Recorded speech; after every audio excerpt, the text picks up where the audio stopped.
ಖಂಡಿತವಾಗ್ಲೂ ಇದು ಬಿಡುಗಡೆ ಆಗಲ್ಲ. ಇದು ಏನಕ್ಕೆ ಅಂದ್ರೆ ಇವತ್ತು ರಾಜ್ಯದಲ್ಲಿ ಇದು ಕಾನೂನು ಸುವ್ಯವಸ್ಥೆ ಹದಗೆಟ್ಟಿದೆ, ಬೆಲೆ ಏರಿಕೆ ಗಗನಕ್ಕೆ ಹೋಗಿದೆ, ಜನ ಎಲ್ಲ ಬೇಸತ್ತೋಗ್ಬಿಟ್ಟಿದ್ದಾರೆ, ಗಲಾಟೆಗಳು ನಡೀತಾ ಇದೆ.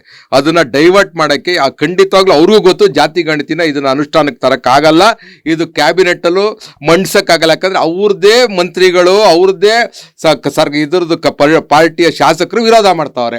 ಯಾವುದೇ ಕಾರಣಕ್ಕೂ ಮೊನ್ನೆ ಆಯ್ತು ವಿಶೇಷ ಸಭೆ ಕರೆದಿದ್ದು, ಸಂಪುಟ ಸಭೆ, ಯಾಕೆ ಮಂಡನೆ ಮಾಡಲಿಲ್ಲ? ಮಾಡೋಕ್ಕಾಗಲ್ಲ. ಅವ್ರಿಗೂ ಗೊತ್ತು ಕೊನೆಗಿದು ಕೇಂದ್ರ ಸರ್ಕಾರದ ಮೇಲೆ ಹಾಕಿ ಗೂಬೆ ಕೂಡಿಸೋಂಥ ಕೆಲಸ ಅವ್ರು ಮಾಡ್ತಾರೆ. ಇದು ಬರೀ ಡೈವರ್ಷನ್ ಮಾಡೋಕ್ಕಷ್ಟೇ. ಈ ಒಂದು ಏನು ಬೆಲೆ ಏರಿಕೆ ಆಗಿದೆ, ಹಾಲಿನ ದರ, ನೀರಿನ ದರ, ವಿದ್ಯುತ್ ದರ, ಯಾವ್ದು ಕೇಳಿ ಹಾಲಿಂದ ಆಲ್ಕೋಹಾಲ್ವರೆಗೂ ಜಾಸ್ತಿ ಮಾಡಿದ್ದಾರೆ. ಸೊ ಒಂದು ಮನುಷ್ಯ ಬೆಳಗ್ಗೆ ಎದ್ರೆ ಸಾಯಂಕಾಲ ರಾತ್ರಿವರೆಗೂ ಬೆಲೆ ಏರಿಕೆ ಜಾಸ್ತಿನೇ ಆಗ್ತಿದೆ. 2,000 ಕೊಟ್ಟು ಒಬ್ಬೊಬ್ಬರ ಹತ್ರ ಇವರು 15-20 ಸಾವಿರ ಕಿತ್ಕೊಂತ ಇದ್ದಾರೆ. ಅದನ್ನ ಹೋಗ್ಲಾಡ್ಸಕ್ಕೆ, ಡೈವರ್ಷನ್ ಮಾಡಕ್ಕೆ ಈ ಜಾತಿ ಗಣಿತ ಇವತ್ತು ಮಾತಾಡ್ತಾ ಇದ್ದಾರೆ.